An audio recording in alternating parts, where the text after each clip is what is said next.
वक्त आ गया है कि बगैर लगी लिपटी अवाम को मुकम्मल हकायक से आगाह किया जाए। इस वक्त एक बड़ी खबर आपको बता दें, अफगानिस्तान पाकिस्तान के बीच तनाव बढ़ते जा रहा है। अफगानिस्तान का पाकिस्तान पोस्ट पर हमला, ये बड़ी खबर।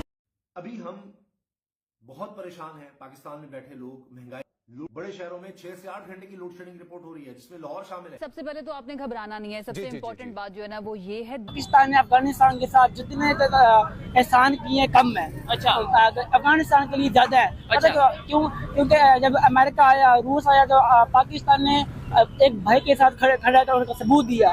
लेकिन अफगानिस्तान इंडिया की मानकर, एक दूसरे मुल्क की मानकर पाकिस्तान पर अटैक कर रहा है। वो कह रहा है कि हम जिहाद पड़ा। ये कौन सा जिहाद? जब आप एक मुसलमान दूसरे मुसलमान को मार रहा है, ये कौन सा जिहाद है? और अफगानिस्तान ने नई चिंगारी लगा दी है। अब चीज यहाँ ये बड़ी अलार्मिंग है कि भारत और अफगानिस्तान का ये गठजोड़ जो है वो अब बाकायदा तौर पर पाकिस्तान के स्पेशली दारकूमत को टारगेट करने की बरहा कोशिश की जा रही है।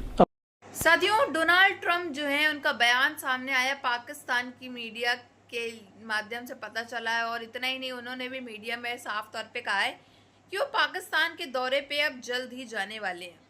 आखिर क्या वजह है, क्या मकसद है, वो भी इस समय जब ईरान और यूएस के जो ताल्लुकात है वो बहुत ख़राब है। और स्टेट ऑफ हॉर्मुज़ के अंदर आप देख रहे हैं कैसे नाकाबंदी लगा के रखी है ट्रंप ने। कोई भी शिप जो है वो आज जा नहीं सकते, ऐसा ट्रंप का कहना है। और ये स्टेट ऑफ हॉर्मुज़ जो है वो पूरा बंद कराने पे तुला हुआ है एक तरह से अमेरिका। उस समय पाकिस्तान में अमेरिका का जाना, क्या कहीं ये फिर से जो है पाकिस्तान को अपनी राय देने जा रहा है कि ऐसा ऐसा करो, ऑर्डर्स देने जा रहा है कि ऐसा ऐसा करो ताकि ईरान जो है तुम्हारी बात माने और हमारे बीच सीज फायर हुए? क्या फिर से ये नई पोल पट्टी जो है वो पढ़ाने जा रहा है पाकिस्तान को? क्या अब्बा फिर से अपने बच्चे को जो है वो सीख सिखाने जा रहे हैं कि ऐसा ऐसा करो ताकि ऐसा ऐसा होए और फिर तुमको हम पैसा देंगे? काम ये होता है कि आगे की प्लानिंग करें, लेकिन उनकी कोई प्लानिंग ही नहीं थी। सब कुछ नजर आते हुए सब कुछ पता था कि ये हालात हैं, जंग हमारे खिते में छिड़ी हुई है, इन्होंने कुछ किया ही नहीं। और ये कुछ ना करने की वजह से आज हम इस सूरत हाल में हैं कि 12-12 घंटे, 16-16 घंटे लोड शेडिंग हो रही है। और झूठ बोल रही है हुकूमत कि जी हम सिर्फ 2.5 घंटे या 2.25 घंटे की लोड शेडिंग कर रहे हैं। ऐसा नहीं है, लोड शेडिंग इससे कहीं ज्यादा हो रही है। और दही इलाकों में तो ऐसे इलाके भी हैं जहां पर यूं समझिए कि 15 मिनट के लिए लाइट आती है और उसके बाद फिर 1 घंटे के लिए चली जाती है। ये हालात हैं इस वक्त। और मैं आपको बता रहा हूं कि आने वाले दिनों में इससे भी बुरे हालात होंगे। अगला महीना और मौजूदा महीने में जितने दिन बाकी हैं, चंद हफ्ते बहुत मुश्किल हैं। अभी तो आप देखिए कि गर्मी उस तरह से नहीं बढ़ी, एसी का इस्तेमाल उस तरह नहीं शुरू हुआ और शॉर्टफॉल देखिए कितना ज्यादा हो चुका है। कहा जा रहा है जी 18,000 मेगावाट तलब है और 12 से 13,000 ही बिजली बनाई जा रही है, यानी 6,000 मेगावाट की कमी का सामना है। ये क्यों है? इसकी वजह क्या है? क्यों ये बहरान आगे बढ़ेगा? अंदाजा लगाइए कि हुकूमत के अपने दादोशुमार हैं कि 45,000 मेगावाट की कैपेसिटी है, यानी बिजली 45,000 मेगावाट तक बनाई जा सकती है, कैपेसिटी मौजूद है। लेकिन 18,000 मेगावाट की तलब है और वो नहीं पूरी की जा रही। जब शदीद गर्मी होगी तो 25,000 मेगावाट तक जरूरत पड़ सकती है। इस विजिट को रीशेड्यूल किया गया है और इसमें 2 और कंट्रीज भी शामिल की गई हैं, जिसमें कतर और टर्की शामिल है। वैसे तो इस वक्त ऑस्टेरिटी ड्राइव चल रही है पाकिस्तान में, बकौल इनके हकीकत का। और अफगानिस्तान ने नई चिंगारी लगा दी है। अब चीज यहाँ ये बड़ी अलार्मिंग है कि भारत और अफगानिस्तान का ये गठजोड़ जो है वो अब बाकायदा तौर पर पाकिस्तान के स्पेशली दारकूमत को टारगेट करने की बरहा कोशिश की जा रही है। महंगी यानी गैस की और एलपीजी की मैं बात कर रही हूँ, तो जरा अब शहरी जो हैं वो कह क्या रहे हैं सूरत हाल पर, अवामी हल्के जो हैं वो क्या कह रहे हैं, जरा वो सुन लेते हैं। इसके हवाले से तो यही कहूँगा, सुबह जब उठते हैं ना, जब चूल्हा खोलते हैं तो सिर्फ माचिस की तीली जलती है, गैस नहीं आ रही होती है उसके अंदर ना।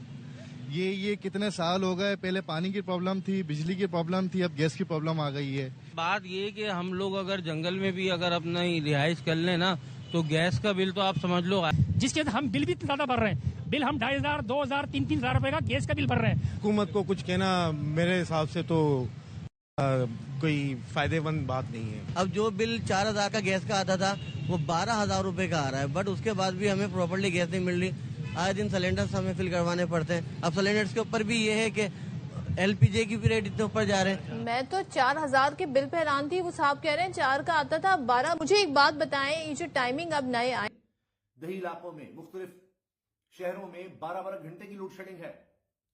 ऊपर से कारोबार बंद, 8 बजे क्या उससे पहले ही बंद हो रहे हैं। पिंडी के मुख्तलिफ इलाकों में जबरदस्ती दुकानें बंद करा दी गई, फिर कहा गया अच्छा थोड़ी देर बाद खुलवा दी जाएंगी। नहीं बचा बताएगी, गूगल अलर्ट जारी हुआ था, कोई खतरा था, क्या बचा थी, कुछ नहीं पता चल सका। तो अब ये इस वक्त हालात रिपोर्ट हो रहे हैं। ऊपर से जी एक और खबर यह है कि 16 से 19 अप्रैल तक मुल्क में तूफानी बारिशों का इस वक्त खतरा जाहिर किया जा रहा है। ऑयल की प्राइसेस फिर से बढ़ गई हैं, $100 से ऊपर जा चुकी हैं। तो पहली हुकूमत कह चुकी है कि जो भी होगा हमले के दौरान, यानी सीज़फायर के दौरान उन्होंने आबने हुर्मुज़ की नाकाबंदी कर दी है कि अब कोई जहाज यहां से नहीं गुजरेगा। अमेरिका ने ऐसा क्यों किया, ट्रंप ने ऐसा क्यों किया?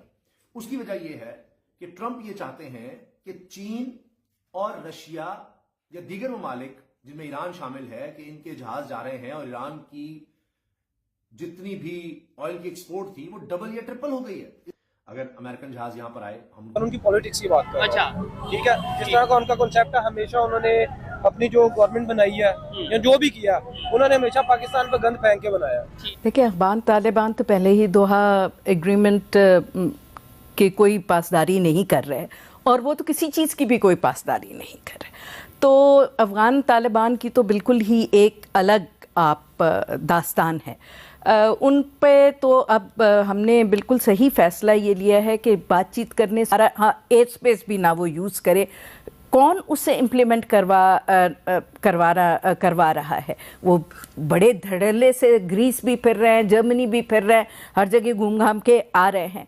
तो देखिए, ये जब पूरा आपका मल्टीलैटरल सिस्टम एक कोलैप्स हुआ है, इनइफेक्टिव हुआ है, और जैसे एजाज साहब कह रहे थे कि जिन्होंने बनाया वो जब तक उसको एक्सप्लॉइट करके अपने फेवर में चलाते रहे, ये आपने अपनी मदद खुद आप करनी है। अच्छा, आप कह रहे हैं पाकिस्तान में भी कुछ लोगों का सॉफ्ट कॉर्नर है। पाकिस्तान को छोड़ देना, ये यूनाइटेड नेशंस के मुख्तलिफ इदारे जो हैं ह्यूमन राइट्स के, वो कहते हैं जी कि पाकिस्तान जो बमबारी कर रहा है अफगानिस्तान में, तो उसमें जो सिविलियन कैजुअलिटीज़ हैं वो नहीं होनी चाहिए, तो पाकिस्तान उसको डिनाई करता है। तो ये सॉफ्ट कॉर्नर पाकिस्तान से ज़्यादा कहीं बाहर नहीं है? नहीं, दोनों तरफ है जी। वो बाहर वाली की तो मैं परवाह इसलिए नहीं करता क्योंकि वो उन्होंने हमेशा ह्यूमन राइट्स को इस्तेमाल किया एज एन इंस्ट्रूमेंट। आप देखें ना, जहां पाकिस्तानियों को पता चला मीडिया के माध्यम से कि डोनाल्ड ट्रंप ने कहा, यानी कि उनके अब्बा ने कहा है वो जल्दी पाकिस्तान के दौरे पे आने वाले हैं, तो पाकिस्तानियों की जो खुशी है वो फूले ना समा रही थी। जी हाँ, पाकिस्तान तो खुश हो गया, आसिम मुनीर तो खुश हो गया, खुश होकर के नाचने कूदने लगा, क्योंकि उसको लगा कि पाकिस्तान के अंदर अगर ट्रंप आ रहे हैं, हमारे अब्बा आ रहे हैं, तो हमारे लिए पैसा तो जरूर लाएंगे, हमें तो भीख तो जरूर देके जाएंगे। वो बात अलग है, ट्रंप आकर के सबसे पहले इनको ऑर्डर देगा कि ऐसा नहीं, ऐसा ऐसा करना है आपको, अब इस सिचुएशन में आपको ये करना है, इस सिचुएशन में आपको ये बोलना है, और आपको कैसे किसको पटाना है, ये सब जो है वो डोनाल्ड ट्रंप जो है वो पाकिस्तान को सिखाने के लिए शायद आ रहे हैं। क्योंकि यही वजह कह सकते हैं, क्योंकि ईरान यूएस के वॉर के बीच में इतना सब चल रहा है, अभी तक फाइट्स चल रही हैं, इधर से मिसाइल गिर रही है, उधर से ड्रोन गिर रहे हैं, इस सब के बावजूद अमेरिका के डोनाल्ड ट्रंप का पाकिस्तान में जाना, क्या ऐसी जो है इनको गर्ज आ गई, या फिर आप कह लें क्या ऐसी जो है नीड पड़ गई पाकिस्तान में ट्रंप को जाने की? ऐसा तो नहीं है, लोड शेडिंग ही चल रही है पाकिस्तान के अंदर, ये कोई नई बात नहीं है, आम सी बात है, और आए दिन पेट्रोल डीजल ये सब के प्राइसेस जो है वो हाई होते हैं। तो अब्बा को इतनी चिंता तो पाकिस्तान की है नहीं होती, तो कब का पाकिस्तान मुल्क जो है वो सुधर जाता, इकनॉमी जो डेथ है वो ऊपर कब की पहुंच जाती। आखिर वजह क्या है? यही वजह है ना कि अब्बा जो जा रहे हैं वो अपने बच्चे को बताने कि ऐसे ऐसे करना है, ऐसे ऐसे ईरान को बोलो, ईरान जो है वो सीज फायर के लिए माने। क्योंकि ट्रंप डायरेक्ट तो बोलता नहीं है, हर काम जो है वो पाकिस्तान के माध्यम से करवाता है, चाहे वो अब पीस टॉक पे जो है वो अपनी तारीफ कराने की बातचीत हो, या फिर 2-2 घंटे पाकिस्तान के प्रधानमंत्री और फील्ड मार्शल को अपने व्हाइट हाउस के बाहर खड़ा कराने की बात हो। समझ रहे हैं ना कि आखिर चल क्या रहा है, आखिर जियोपॉलिटिक्स जो है वो इतनी आगे कैसे इंटरेस्टिंग होती चली जा रही है, जिस तरह से ये खबरें आ रही हैं। बाकी आपकी क्या राय है इसमें कमेंट बॉक्स में ज़रूर बताइएगा। वीडियो अच्छी लगी हो तो like, share and comment and subscribe please.